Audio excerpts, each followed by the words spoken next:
ክርስቶስ የሞተለትን ክርስቲያን በየሜዳው መግደል ዋጋ ያስከፍላል። ሟችም ልጆቻችን ናቸው። ገዳዮችም ልጆቻችን ናቸው። መጨካከናችን ልክ አልፏል። ሰላም ዩቲዩብ እንደናችሁ ዛሬም በሌላ ቪዲዮ እና በሌላ አጀንዳ ተመልሼ መጥቻለሁ። የዛሬው ቪዲዮአችን የዛሬው መናገር አጀንዳችን የሚሆነው እንግዲህ ዛሬም የአርሲ ኦርቶዶክሳውያን ክርስቲያን ባለማህተቦች እየተጣሩ ይገኛሉ። እንዲሁም ደግሞ አባቶች የተናገሩ ንግግር አለ። እሱን አብረን የምንመለከት ይሆናል። እስከ ቪዲዮ መጨረሻ አብራችሁን ቆዩ። ቪዲዮን ከመመልከታችሁ በፊት ላይክ፣ ሼር፣ ሰብስክራይብ ማድረጋችሁ እንዳዘነጉ። ወደ ቪዲዮ። ሰማይ ስማ ምድር አድምጭ። ክርስቶስ የሞተለትን ክርስቲያን በየሜዳው መግደል ዋጋ ያስከፍላል። የሰዋጋው ክርስቶስ ነው። የሰዋጋው ክርስቶስ ነው። ሰማይ ስማ ምድር አድምጭ። የሰዋጋው ክርስቶስ ነው። በሞተልን አምላክ የክርስቲያን ደም ክቡር ነው። የክርስቲያንን ደም ማፍሰስ ባይል ሆኖ ያሰጥማል፣ እሳት ሆኖ ይበላል። አይሁድም አልተሰቀላቸውም። በ70 ዓመተ ምህረት ክርስቶስ ነቃቅሎ ክርስቶስን ሰቀሉ። ቀጥሎ ደቀ መዛሙርቱን አሰቃዩ። 35 ዓመት ቆይቶ ባይመለሱ 37 ዓመት ጀርመን ሄደው 6 ሚሊዮን አይሁዳውያን ርህራሄ በሌለው በሂትለር እጅ ነደው አርሲ ሽርካ ኦርቶዶክሳውያን መከራ አሁንም ድረስ በዚህ ሰዓት እንደቀጠለ ነው። ዛሬ የካቲት 22 ከምሽቱ 3 ሰዓት ጀምሮ ጋላማ ገብረ ክርስቶስ የሚባል አካባቢ ሙሉውን በጽንፈኞች ታጣቂዎች ስለተከበበ ኦርቶዶክሳውያን በሽሽት ጫካ ውስጥ ይገኛሉ። በየጫካው በየዱሩ እየተንገላቱ ይገኛሉ። ይህ አሁን ተደውሎ የደረሰን መረጃ ነው። ኦርቶዶክሳውያን እባካችሁ እኛ ዛሬ ስለ ኢራቅና ስለ አሜሪካ ወይም ደግሞ ስለ እስራኤል የምንጮህበት ስለነሱ ደጋግመን መረጃ የምንሰራበት ጊዜ አይደለም። ስለሚሞቱት ኦርቶዶክሳውያን ሀገራችን ውስጥ ስላለው ጦርነት ስላሉት ስለሚሞቱት ዜጎቻችን ግድ ይስጠን። እነሱ ጋር ምናልባት ሰው አይደለም እየሞተ ያለው። ግንብ ፈረሰ ብላችሁ ህንጻ ፈረሰ ብላችሁ አትጩሁ። የኦርቶዶክሳውያንን ሞት አትሸፍሩ። የመንግስት የመጀመሪያ ተግባሩ የዜጎችን ደህንነት ማስጠበቅ ነው። እኛ ለመንግስት የምንከፍለው የምንገብረውና እየሰራን እንትን የምናደርገው የኛን ደህንነት እንድታስጠብቅ የምንከፍልህ ደህንነታችንን እንድታስጠብቅልን ነው። ጉልበተኛ ጠጋበኛ እየመጣን እንዳይፈነጭብን ህገ መንግስቱ ሚላል እኔ አይደለም የሚለው ህገ መንግስቱ ሚላል ዜጎች ሀገራቸው ውስጥ የፈለጉበት ቦታ የመንቀሳቀስ ብቻ አይደለም ተንቀሳቅሶ የመስራት መብት አላቸው ይላል። አርሲ ውስጥ በእምነታቸው ምክንያት ምንም የማያውቁ ሚስኪን አርሶ አደር ገበሬዎች እየተገደሉ የ6 ልጆች አባት ገበሬ ከተገደለ 6 ቤተሰብ ጎዳና ይወጣል ማለት እኮ ነው። ጎበዝ ገበሬ የገበሬ ቤተሰብ ማለት እናት ወይም እናትየው ሌላ ስራ የላትም፣ የቤት እመቤት ነች። ስለዚህ አባወራው ተወገደ ማለት አባወራው ሞተ ማለት 6 ቤተሰብ ከእናትየው 7 ቤተሰብ ሙሉ ጎዳና ወጣ ማለት ነው። እንግዲህ ጥቃቱ በቃ ቲፒካሊ ሃይማኖታዊ ነው ማለት የሃይማኖት ማጥፋት ነው የሚመስለው። ነገር ግን እስካሁን ድረስ ሲኖዶሱ ምን ማየት መግለጫ አልሰጠም። ደግሞ የተቋቋመ እንትን አለ አይደለ? ይሄ የኢትዮጵያ ሃይማኖተኞች ምናምን ጉባኤ ከተለያየ ሃይማኖት ተዋተው እንትን ያሉ ይወጡ እስካሁን መግለጫ አልሰጡም። ባለፈው እንደዚህ አይነት ጥቃት በአርሲ ላይ ተከስቶ ሄደዋል። እዛ አካባቢ ሄደው ጥቃቱን መርምረናል ምናምን ብለው የሆነ መግለጫ ሰጥተዋል። ለምንድን ነው የተሰባሰባችሁት? ለምንድን ተዋቃችሁ? ምንድን ነው ጥቅማችሁ? መንግስት የሚበጀትላችሁን በጀት ቆርጥሞ ለመጥፋት ነው? እንደዚህ አይነት ነገር ካላወገዝክ፣ እንደዚህ አይነት ነገርን ካላወገዛችሁ፣ እንደዚህ አይነት ነገርን ካልተቻችሁ ምንድን ነው ጥቅማችሁ? ምንድን ነው አገልግሎታችሁ? ምንም ሊገባን አልቻለም። 28 ምዕመናን በ2 ቀን ውስጥ ተገድለው ዱባይ እኮ 3 አሁን በኢራን ጥቃት 3 ዜጎቿ ስለተገደሉና 8 እንትኖቿ ጥቃት ስለደረሰባቸው በርካታ ሀገራት ከጎንሽ ነን ምናምን እያሉ እያሸረጉሉለት ነው። እኛ ራሳችን እየተገደልን የራሳችን መንግስት እንዴት መግለጫ አውጣም? እንዴት አይወግዝም? የኢትዮጵያ እስልምና ጉዳዮች ጠቅላይ ምክር ቤት በአርሲ ዞን ሽርካ ወረዳ ለተፈጸመው ግፍ መግለጫ አውጥቷል። ምክር ቤቱ በኦሮሚያ ክልል አርሲ ዞን ሽርካ ወረዳ በንጹሃን የኦርቶዶክስ ክርስትና ሃይማኖት ተከታዮች ወገኖቻችን ላይ በደረሰው አሰቃቂ አደጋ በእጅጉ አዝነናል ብሏል። ድርጊቱ የትኛውንም ሃይማኖት አይወክልም ያለ ሲሆን ይልቁንም በሃይማኖቶች መካከል ለዘመናት ያለውን የመከባበር እሴት በመናድ አማኞች ህዝቦች መካከል ጥርጣሬ፣ ግጭት ለመፍጠር የተቀነባበረ እኩይ ሴራ ነው ብለን እናምናለን ሲል ገልጿል። መንግስት አጥፊዎቹን በመለየት አፋጣኝ እርምጃ እንዲወስድ ምክር ቤቱ ጠይቆ ለሟች ቤተሰቦች አላህ መጽናናቱን እንዲሰጥ እንለምናለን። ገደለው ለምንድነው ደማችን ሊፈስ? ለምንድነው የልጆቻችን ሀብት ንብረት የሚቃጠል? ለምንድነው የሚታረዱ? ሕፃናቱ ታረዱ፣ እናቶቻችን ታረዱ፣ አባቶቻችን ሞቱ። በአርሲ ምድር ላይ ምን አደረግን? ምን አደረግን? ምን አጠፋ? ምን አደረግን? ወዴት እንሂድ? ምን አለ? ሌላ ሀገር የለም፣ ሌላ ህዝብ የለም። ምን አደረግን? ለምንድን ነው የምንሞተው? ለምንድን ነው የምንታረደው? ይህ እንሂድ? ይህ የምንሄደው መንግስትም ይስማ፣ የኦሮሚያ ህዝብም ይስማ፣ የዓለም ሁሉ ህዝብ ይስማ፣ የፌዴራል መንግስትም ይስማ። ለምንድን ነው መጨረስ ከበዚህ ድረስ 2 ዓመት 3 ዓመት 4 ዓመት ሙሉ ታረድን ሞትን? ለምንድን ነው ዝም የምንባለው? መንግስት ለምን አይሰማን? ለምንድን ነው መከላከያውን የወጣው? ህዝባችን እየታረደ ነው፣ ልጆቻችን እየሞቱ ነው፣ ህፃናቱ እየታረዱ ነው፣ እየተቃጠሉ ነው፣ ሀብቶቻቸው ቤቶቻቸው እየተቃጠለ ነው። ስሙ፣ በዓለም ሁሉ ያላችሁ ስሙ። እኛ ሌላ ሀገር የለንም፣ ሌላ ህዝብ የለንም፣ ሌላ ህይወት የለንም። የተሾምንበት እኛ በእኛ ነን። ልጆቻችን ለምን ይሞታሉ? አድራዋ ቀይ ገራምቴም ገረሞዴም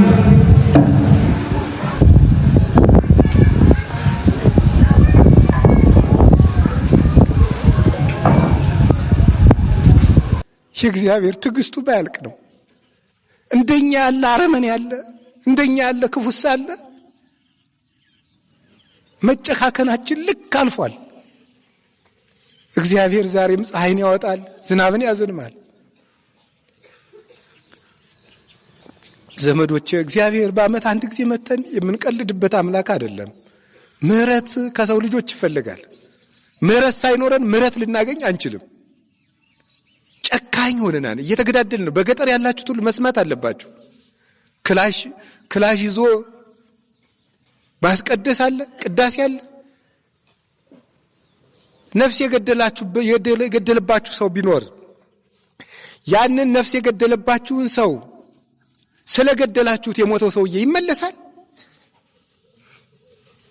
አይመለስም። የሰው ያለህ ነው የሚያሰኘው። አምላክ የሞተለት ሰው ተናቀ። ለአንድ ሰው እኮ በግ አይደለም የታረደው፣ ክርስቶስ ነው የታረደለት። ታውቃላችሁ? ሰው ክቡር ነው። ለሰው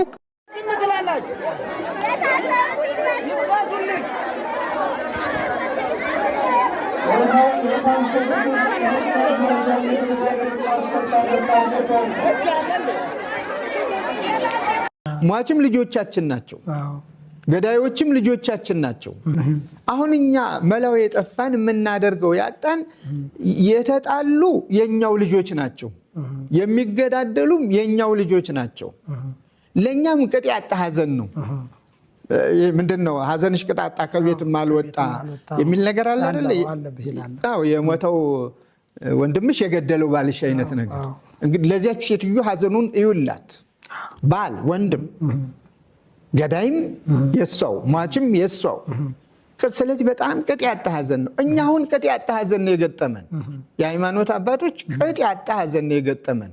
ሟችም ልጆቻችን ናቸው፣ ገዳዮችም ልጆቻችን ናቸው።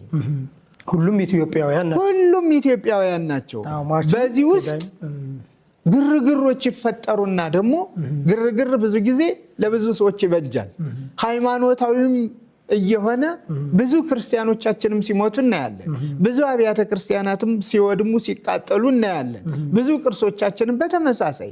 ለእኛ ቅጥ ያጣ ሐዘን ነው። እዚህ ላይ ምን ብለን ምን አድርገን ከመምከር ውጭ፣ ሰላም ፍጠሩ ከማለት ውጭ ምንድነው? የምን ገላጋይ ድንጋይ ያቀብላል። ለማንኛው ድንጋዩን እናቀብለው?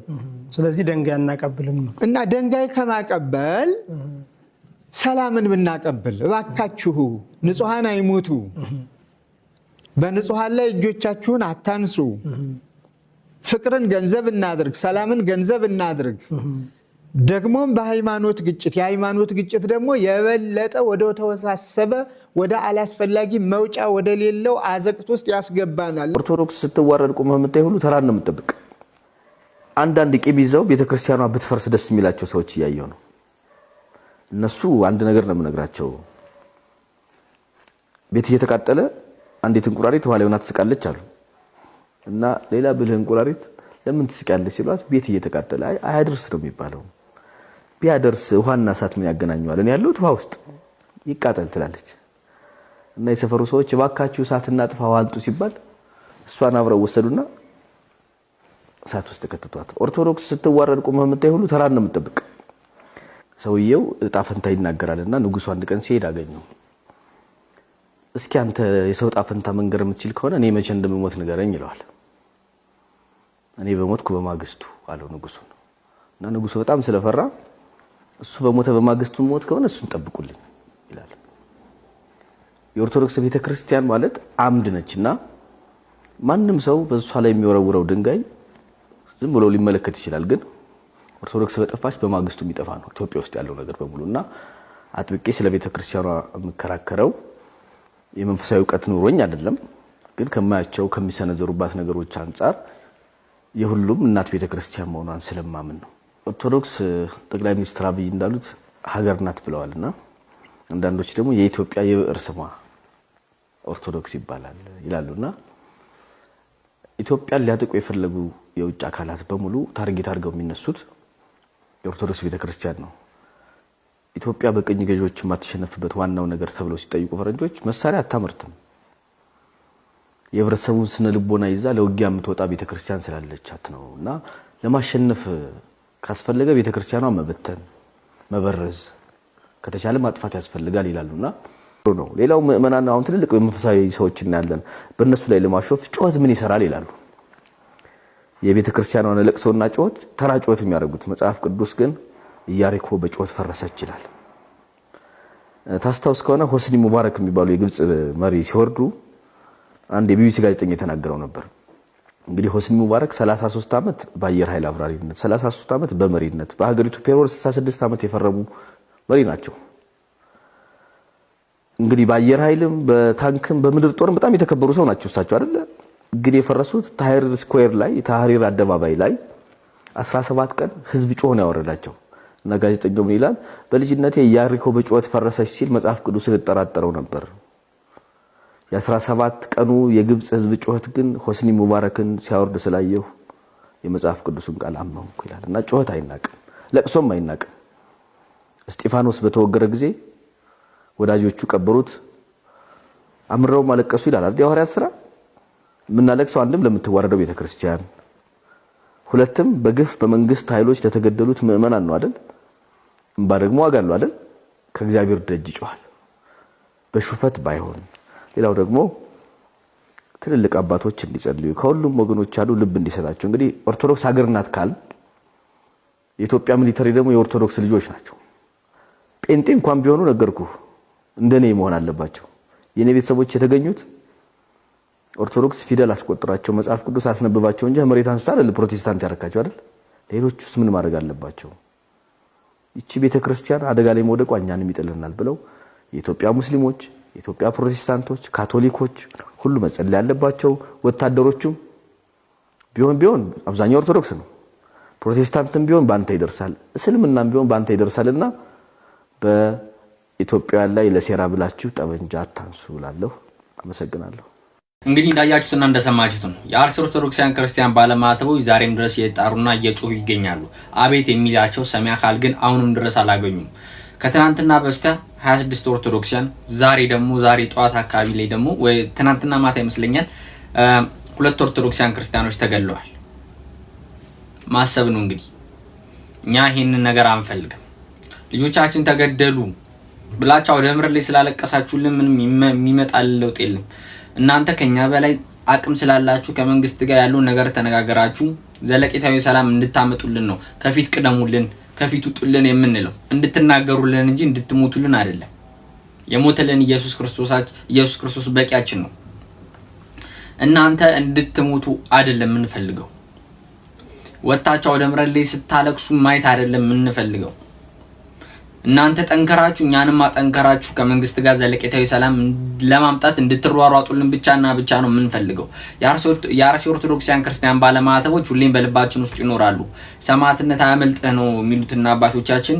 እንደውም አምላክ ወላዲት አምላክ ለዚህ ክብር ታብቃ ማለት ተፈልጋለሁ። ይህን ንግግር ደግሞ አስታከው አባቶቻችን ለምን ከፊት አይቀድሙም ስንል ሙትልን እያልን ይመስላችኋል መሰለኝ፣ አላቅም። ይህንን ቪዲዮ ተመልከቱት። ሊቃነ ጳጳሳት ለምንድን ነው ለበጎች የማይሞቱ?